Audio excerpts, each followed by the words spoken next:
کارهای خوب تو اگر به خاطر امر خدا نباشه بهره‌ای نداره، خوشحال نباش. چون همین کارهای خوب تو فردا حسرت تو.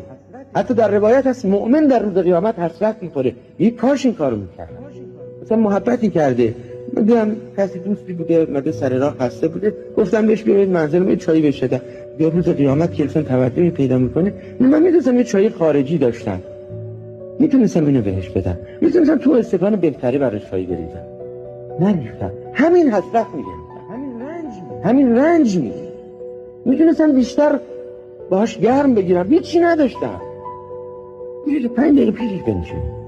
قصه داشته، نمیتونستم درج از دلش بردارم، میتونستم گوش بدم به حرفش، نمیتونستم بهش از رنج خودم بگم تا راحتش کنم، نمیتونستم از وسعت فضل حق بگم تا آمادش کنم، میتونستم دلش رو درش تحول ایجاد کنم، نکردم. این نکته مهمه. سرورهای ما، رنجهای ما، شادیهای ما به چه چیزی هست؟